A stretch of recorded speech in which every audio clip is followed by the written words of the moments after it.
Salut à tous, c'est Nuno Deschamps et aujourd'hui je vais vous présenter le jeu Mario plus de Lapin Crétin Spark of Hope. Un jeu que j'ai beaucoup aimé. J'ai fait la partie 1, ça a plu à certaines personnes, pas à tout le monde, et du coup je vais vous présenter la partie 2. C'est parti. Le jeu commence dans le Château de Peach, toujours infesté de lapins crétins. Et pour commencer, on doit aller chercher la culotte de Lapin Mario parce qu'il l'a perdue dans un buisson.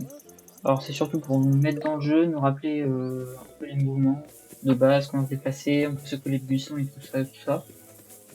Et après, le jeu commence vraiment. Tout à coup, des bestioles tombent du ciel. On ne sait pas encore ce que c'est, mais on le découvrira très vite. Elles ressemblent très fortement à des lumas, mais elles ont des oreilles de lapin crétin. On comprend donc que ce sont des lapins crétins qui sont fusionnés avec des lumas. Mais ensuite, malheureusement, puisqu'il y a toujours des problèmes quand un truc arrive de bien arrive, une Raymanta géante arrive, recouvrant les châteaux de Peach de peinture ou on ne sait trop quoi. Lapin Peach se fait enlever et Mario, n'écoutant que son courage, va à l'intérieur pour aller la sauver. Il se retrouve dans ce qui semble être un autre monde. Le Luma mélangé avec un lapin crétin semble avoir suivi. On retrouve Lapin Peach qui s'en sort très bien, mais malheureusement, ils ne peuvent pas combattre les ennemis qui arrivent car leur arme ne marche pas. Ils continuent donc sans arme, mais arrivent à s'en sortir. Après avoir vaincu la Raymanta, une horde d'ennemis leur arrive dessus. Heureusement, le Luma mélangé avec un lapin leur rappelle qu'ils ont des armes, mais Lapin Peach, elle, lui rappelle que les armes ne marchent plus. Par chance, le Luma mélangé avec un lapin crétin arrive à les réparer, ce qui fait donc qu'ils peuvent se battre maintenant. Et ils réussissent donc à tous les tuer. Ils sautent donc sur la Raymanta à nouveau et ils voient d'un coup arriver le grand méchant du jeu. On ne sait pas encore son nom, mais tout ce qu'on peut dire, c'est qu'il a l'air puissant.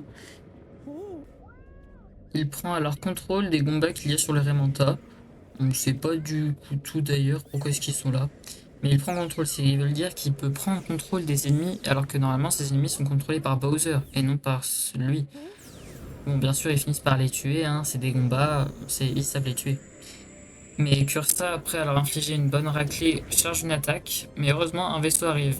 Et nos amis nous aident à nous en sortir et à partir d'ici.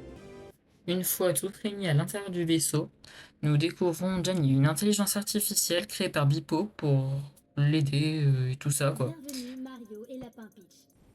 Une fois à l'intérieur du vaisseau, nous essayons de mieux comprendre ce qui vient de se passer.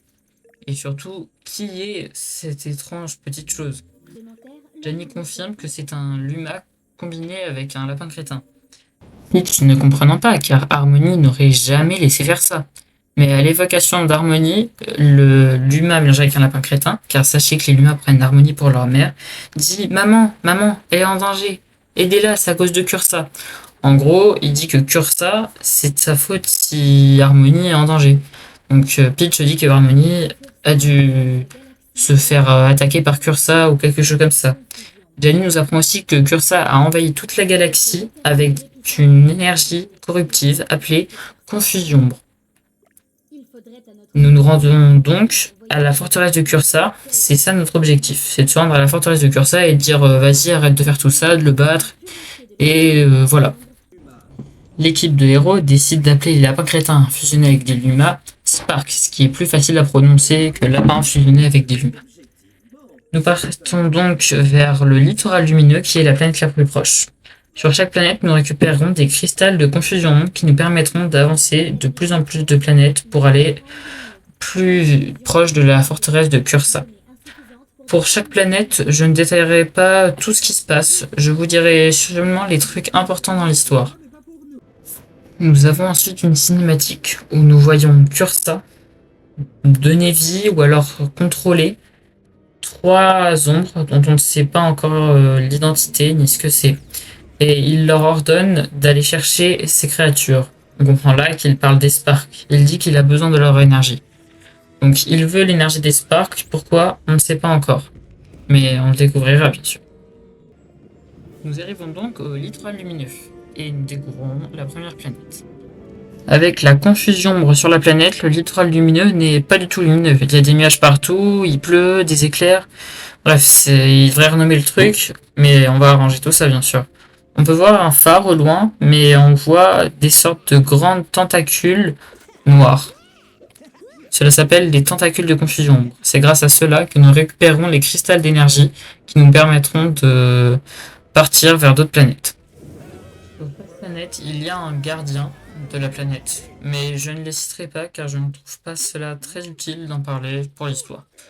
Je les prononcerai juste rapidement. Le premier s'appelle Ogi, une sorte de sirène homme, mais très peureux en tout cas. Mais très joyeux, mais il nous prend pour des ennemis, mais nous lui expliquons que nous sommes des héros. Après des recherches, nous entrons dans un temple, mais nous découvrons que quelqu'un nous suit. Ogi ne dit rien car très peureux, mais nous découvrons du coup que quelqu'un nous suit. On ne sait pas qui c'est et on ne sait pas pourquoi. Nous finissons par réussir à trouver un Spark, mais malheureusement il se fait enlever par un tentacule de confusion. Et nous, bien sûr, on va le sauver puisque c'est notre rôle. Et on découvre notre premier tentacule de confusion ombre à attaquer. Donc on va l'attaquer et bien sûr, on va gagner le combat. Après un combat et qu'il se soit refait kidnapper, on finit par le retrouver, mais il a deux doigts de se faire capturer. Heureusement, une lame surgit dans de ses os et tue les ennemis. On découvre alors un lapin crétin mélangé avec on ne sait pas trop quoi, qui sauve le Spark. Elle finit par tuer les ennemis. Et du coup, on se dit, est-ce qu'elle est avec les Sparks ou pas? Bah oui. Heureusement, on découvre que elle aime les Sparks et qu'elle leur veut pas de mal. Donc on se pense même qu'elle veut les protéger, puisque sinon elle n'aurait pas tué les ennemis. Après un autre combat acharné, nous retrouvons Ogi, le gardien du littoral lumineux. Mais bizarrement, il traite l'inconnue de chasseuse de Spark. Mais elle dit qu'elle s'appelle Edge. On ne sait pas encore s'il faut lui faire confiance ou pas, mais c'est bizarre quand même, parce qu'il l'appelle chasseuse de Spark. Mais on ne sait pas si on peut lui faire confiance. Mais elle rejoint l'équipe pour l'instant. Après quelques combats, nous réussissons à faire revenir le soleil sur le littoral lumineux, qui porte désormais mieux son nom. Les lapins crétins peuvent ressortir dehors, fermer leur parapluie. Tout est redevenu comme avant. Et tout le monde est bien mieux content comme ça. Avant de partir pour l'autre planète, Ogi nous prévient que il y a d'autres chasseuses de Spark en chemin que nous devrons affronter et qu'il faudra faire très attention. Nous arrivons à la prochaine destination du coup, les pics gelés, où il fait giga froid depuis que la confusion s'est installée. Nous découvrons le gardien de ce monde, qui est un capitaine, et il nous apprend qu'un fantôme a kidnappé quelqu'un qui est très cher à ses yeux. Il l'appelle juste la fille. Une fois à l'intérieur d'un palais où nous recherchons un autre tentacule de confusion pour le vaincre, nous découvrons un fantôme. Mais Edge, étonnamment très renseigné sur le sujet, dit que ce n'est pas un fantôme, mais une chasseuse de Spark. Comment sait-elle ça? Franchement, c'est bizarre. Une fois arrivée devant le fantôme chasseuse de Spark, on apprend qu'elle s'appelle Minuit. Et bizarrement, elle connaît le nom de Edge. Edge et Minuit semblent proches, car Minuit dit qu'elles étaient proches autrefois.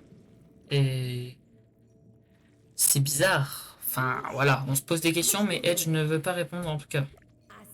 Minuit plonge dans le tentacule de confusion ombre en disant qu'elle ne se séparera pas de la fille. Elle dit que c'est son amie maintenant. Une fois à l'intérieur, on découvre l'identité de la fille. Lapin Harmonie, encore un nouveau personnage. Le capitaine Orion, gardien de cet endroit, essaye d'aller lui porter secours, mais se fait emprisonner par Minuit car en fait c'était tout simplement un piège. Et du coup, ça fait un nouveau combat pour nous. On finit par battre Minuit, et du coup on libère le capitaine Orion qui s'empresse d'aller voir Lapin Harmonie, car on a l'impression en fait qui l'a un peu adoptée. Bref, c'est un peu comme si c'était sa fille ou un truc comme ça. Edge, faisant face à Minuit, il la laisse partir étonnamment. Il ne l'achève pas. Et Minuit, elle, ne comprenant pas exactement, s'en va toute penaude. Lapin Harmonie se joint à nous pour la prochaine aventure. Et du coup, ça fait une personne de plus dans l'équipe, c'est déjà bien. La prochaine planète à visiter est Palette Prime. Une planète fort jolie, mais dont le village est totalement ravagé par un tentacule de confusion ombre en plein milieu. Une fois arrivé au village de Palette Prime, nous rendons compte qu'il y a un combat fait rage. Nous découvrons Bowser en train d'attaquer un bloc de cailloux vivants, on va dire. On sait pas vraiment ce que c'est, en tout cas pour l'instant. Bowser ne comprenant pas en tout cas ce que Mario fait ici, mais étrangement, le bloc de pierre vivant semble connaître Edge, car à sa vue, Edge lui sourit, comme si elle la connaissait.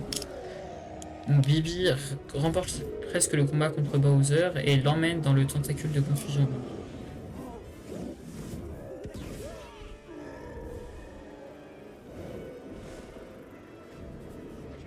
Nous posons des questions à Edge pour savoir si elle connaît la bloc de pierre vivant. Elle dit que c'est une chasseuse de Spark et qu'elle s'appelle Bibi, et que c'est loin d'être une amie. On ne pose pas plus de questions, pourquoi est-ce qu'elle la connaît, comment elle connaît son nom, mais on trouve toujours ça bizarre, quoi. C'est étrange. Nous prêtons une arme à Bowser et lui prêtons aussi main forte pour qu'il se joigne à notre équipe, et comme ça fait toujours deux paires de bras en plus. Non, une paire de bras en plus, je me suis trompé. Après avoir vaincu Bibi, un curieux vaisseau ressemblant fortement au nôtre mais qui n'est pas le nôtre vient aider Bibi. Bibi s'accrochant à une sorte de liane grimpante. Nous pouvons supposer que c'est une autre chasseuse de Spark qui vient l'aider. Mais on sait pas. Bizarrement, le vaisseau n'est pas allé aider Minuit. Mais Bibi, si. De retour au vaisseau, Dani, l'intelligence artificielle du vaisseau, nous apprend que nous approchons de la forteresse de Cursa. Encore une ou deux planètes et nous y serons. Nous allons à Terra Flora pour notre prochain truc, pour notre prochain atterrissage. Mais malheureusement, elle a aussi détecté que oula, je bégaye. Que la forteresse de Cursa avait un bouclier impénétrable. Et Pipo demande à Edge, car Edge connaissait Bibi, elle connaissait Minuit, elle doit bien connaître quelque chose qu'elle ne nous dit pas. Mais Edge s'énerve et dit que c'est son problème, et que si elle le disait, ça deviendrait leur problème.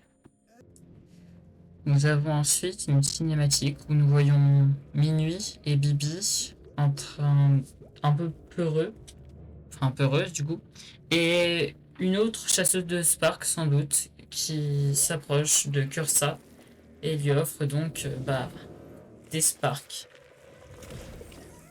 Bibi et Minuit sont impressionnés plutôt, et l'autre chasseuse de Spark, elle, se vante grandement. Les Sparks s'enfuient dès qu'ils voient Cursa car ils ont très peur de lui. Ils savent qu'ils lui feront du mal. Malheureusement, Cursa les attrape. Mais juste avant de prendre toute leur énergie, son œil devient bleu d'un coup, comme si il avait pitié ou que une autre personnalité de lui se réveillait. Comme si il réfléchissait avant de le faire. Mais son œil redevient très vite rouge et il prend du coup l'Uma et leur énergie dans son corps. Et, nous allons passer directement à une autre planète car la planète Terra Flora n'apporte rien à l'histoire. C'est tout, donc on passe direct à l'autre planète, le Canyon Desperado. Si nous nous rendons sur cette planète, c'est surtout pour trouver Moment, une mécanicienne lapin crétin qui pourrait nous permettre de percer le bouclier que Cursa a mis sur sa forteresse. Il n'y a que comme ça il y a que elle qui pourrait nous aider à le percer. Du coup, on va aller là-bas. Mais quand on évoque ce nom, Edge, toujours à son habitude bien mystérieuse, dit que si c'est la seule à pouvoir percer la forteresse de Cursa, il y aura sûrement la plus vicieuse et la plus sournoise des chasseuses de Spark. Tout le monde s'étonne quand elle dit ça, puisque comment est-ce qu'elle pourrait le savoir? Une fois arrivé à proximité de Canyon Desperado, le vaisseau ne peut pas atterrir car des tentacules de confusion ombre ont perturbé la météorologie. Et du coup, il y a beaucoup trop de vent, d'éclairs et tout ça, du coup, ça perturbe tout. Bipo dit qu'ils sont juste à quelques mètres du sol et que c'est bon, sauf qu'en fait, la tempête a perturbé ces systèmes et Gianni lui fait comprendre. Sauf que Bipo, comme à son habitude, toujours têtu, dit à tout le monde de sauter, sauf que, bah, du coup, ils étaient pas qu'à quelques mètres du sol. Mais bon, ils s'en sortent, bien sûr, hein, ils vont pas mourir sur ça. Ils atterrissent sur un énorme ballon. Mais malheureusement, quand Bowser arrive avec sa carapace pleine de pics et son poids, il la éclate. On découvre alors Moment, cette mécanicière. C'est mécanicienne, qu'est-ce que je raconte? Mais elle ne veut pas nous aider car on vient de pêcher son ballon.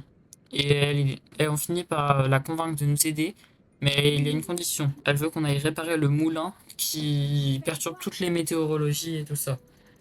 Après avoir vaincu le tentacule de confusion ombre qui perturbait le moulin, nous retournons donc voir Moment pour qu'elle nous aide.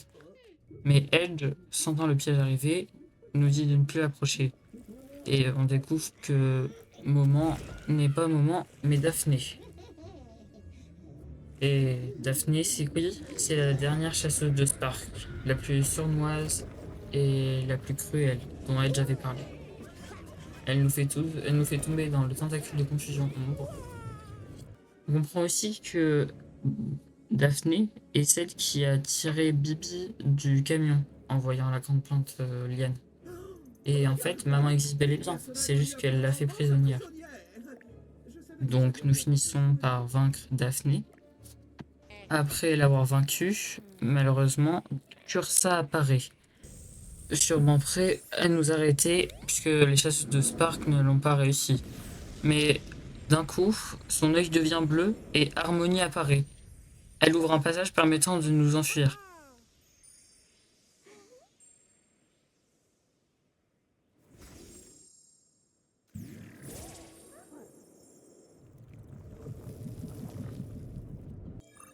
De retour à la base, tout le monde, plein d'incompréhension, ne comprend rien. Étrangement aussi, le cristal est blanc. D'habitude, les cristals ont encore un peu de noirceur, mais celui-ci est tout blanc, comme s'il était banni de toute ombre. Et Gianni, elle, commence à ressentir des émotions, comprend la tristesse. Et Moment vient nous dire que c'est parce que vous êtes plein d'espoir. Et d'un coup, Gianni nous raconte toute l'histoire de Cursa. Je vous laisse écouter. Le Mégabug, une abomination partiellement créée depuis l'ADN mutant des lapins crétins. Nous pensions l'avoir vaincu.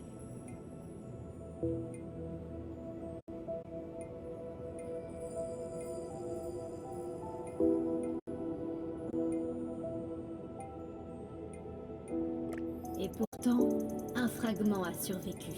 Et il a flotté sans but dans la galaxie. Alimenté par des débris stellaires, il a lentement muté une fois encore. Progressivement, il a développé une conscience. Désireux de grandir, il s'est nourri des énergies de la galaxie, se transformant finalement en Cursa. Un jour maudit, des Lumas s'amusaient à jouer avec des lapins crétins de passage. S'intéressant à la puissante énergie émise par la joie des Lumas, Cursa fut attiré jusqu'à l'observatoire de la comète. Cursa s'approcha, tout en masquant sa présence. Personne ne put sentir son arrivée, jusqu'à ce qu'il soit trop tard. Au tout dernier moment, une héroïne de grand courage décida de s'interposer entre les Lumas et Cursa afin de les protéger. Les lapins crétins et les Lumas furent sauvés, mais quelque chose d'horrible se produisit. Une gigantesque réaction énergétique. Les lapins et les Lumas furent projetés très loin. Ils fusionnèrent, créant une puissante nouvelle espèce, connue désormais sous le nom de Spark. Mais une autre aussi fusionna, avec Cursa. Cursa était aux commandes, mais elle sentait que l'héroïne combattait cette union. Afin de soumettre à tout jamais la volonté de l'héroïne, Cursa doit attirer les Sparks jusqu'à elle et absorber leur pouvoir. Elle créa ensuite une armée, faite de lapins crétins transformés et de soldats de Bowser hypnotisés. Et pour les mener au combat, les chasseuses de Spark. Et pourtant, l'héroïne ne craint pas Cursa. Depuis le commencement, l'héroïne sait qu'elle peut compter sur ses amis, qu'elle peut compter sur nous. Nous comprenons maintenant tout. Le méga bug, celui qu'on a affronté dans le premier épisode, premier jeu de Mario plus le lapin crétin, n'était pas totalement détruit. Mais Moment, en entendant cela, accepte de nous confectionner un brise-bouclier. Il a une apparence de canard, ce qui est assez étonnant, mais il marchera très bien. Nous partons donc vers la dernière planète et la destination finale, le repère de Cursa. Nous voyons donc le repère de Cursa avec un énorme bouclier. Nous sortons donc le brise-bouclier de maman, qui est en gros un canard avec une foreuse, mais aussi un canard explosif. Et il marche très bien. La planète, le bouclier se pète, et nous voyons du coup le dôme d'harmonie. Cursa y a érigé son repère. Et la boule d'énergie au centre est l'endroit où il se trouve. C'est notre objectif, d'y aller. Le premier combat avant Cursa nous opposera à Bowser de Confusion. Nous apprenons que comme Bowser a déjà été infecté par le Mega Bug, il a pu en créer une copie que nous devions combattre. Puis après nous devons battre Edge de Confusion. Ce qui veut dire que le Mega Bug a déjà vu Edge, et du coup Edge avoue que c'est Cursa qui l'a créé. Elle était même la leader de chasseuse de Spark. Mais Cursa a fait l'erreur de lui donner un libre arbitre pour penser et pour concevoir les choses. Elle a découvert que Cursa était bien plus sombre que ce qu'elle ne pensait. Elle a essayé de raisonner les autres chasseuses de Spark, mais elles n'ont fait que le repousser. Du coup, elle est partie toute seule, essayant de sauver toutes les chasseuses de Spark. Tous les Spark. Puis, elle nous a trouvés. Voilà toute l'histoire. Mais, du coup, maintenant, il est temps d'aller affronter Cursa. Nous trouvons donc Cursa. Et par contre, pour le combat, nous serons séparés en 3 groupes de 3 sur différents champs de bataille, ce qui n'est pas un problème car nous réussissons à lui détruire ses mains. Une fois ses mains détruites, Harmonie est libérée. Et cette fois-ci, l'idée n'est plus de tirer sur Cursa, mais sur les anneaux étoilés qu'elle a mis pour concentrer toutes nos attaques en un seul coup qu'Harmonie mettra. Donc après avoir vaincu Cursa, tous les Sparks qu'il avait absorbés s'échappent. Et également Harmonie est libérée de son emprise. Mais ce n'est pas le moment de baisser les bras, car il faut l'achever une bonne fois pour toutes. Harmonie a placé des anneaux étoilés sur lesquels les héros doivent tirer pour concentrer l'énergie là-dedans. Une fois qu'Harmonie aura suffisamment chargé son énergie, elle tirera 3 grands coups pour achever Cursa pour de bon. L'histoire est donc terminée. Mais il reste quand même quelques fichiers ou quelques trucs qui permettent de mieux comprendre certaines choses. Car tout au long de l'aventure, nous pouvons récupérer des informations sur les ennemis, des lieux ou des événements. Par exemple, nous pouvons savoir comment que les Sparks ne se souviennent pas du tout de comment ils ont été créés. Que Minuit a été mélangé entre de l'ADN de lapin crétin et un souffle de brise très léger. Que El Bibi, c'était un lapin crétin et du granit, tout ce qu'il y a de plus fort. Mais il y a surtout des choses très intéressantes, comme par exemple Janny, car c'est Janny qui tient ce journal où elle apprend toutes sortes de choses. Janny nous apprend que lors du combat contre Edge de Confusion Ombre, elle a remarqué 4 statues, une pour chaque chasseuse de Spark, une pour Bibi, une pour Minuit, une pour Daphné, et une cassée, dont on ne pouvait pas comprendre ce que c'était. Ce qui confirme encore plus que Edge était avant à Cursa, avec Cursa, car c'est une de Cursa, logique. Mais la dernière sonde, car ce sont des sondes que l'on trouve, la dernière sonde que l'on trouve est très intéressante. Je vous laisse l'écouter. J'ai reçu un message des plus curieux. Le voici. Vous ne me connaissez pas, mais nous sommes en quelque sorte de la même famille. J'ai inventé Bipo, et c'est avec fierté que je le vois désormais plus évolué, loin de son simple état d'assistant virtuel. Il pense, il ressent, il est un véritable, et parfois grognon, héros. D'ailleurs, Bipo et vous-même avez de nombreux points communs, même s'il vous a fallu moins d'aide que lui. Qui a envoyé cela, et pourquoi ? Pour ceux qui ne comprennent pas, la personne qui a envoyé cela est la créatrice de Bipo, celle que nous voyons dans le premier volet au tout début. C'est elle qui a créé le casque de superfusion, c'est elle qui a créé Bipo, et Bipo a créé Jenny. C'est pour ça qu'elle dit qu'ils sont en quelque sorte de la même famille. Et nous comprenons donc que la créatrice a réussi par on ne sait quel moyen à envoyer un message dans leur dimension, bien qu'elle ne soit pas du tout de celle-ci. Ce qui est un clin d'œil vraiment incroyable. Et voilà, c'est la fin de cette vidéo. J'espère que ça vous aura plu. N'hésitez pas à liker, à vous abonner. C'était Nono Deschamps. Je vous dis à bientôt.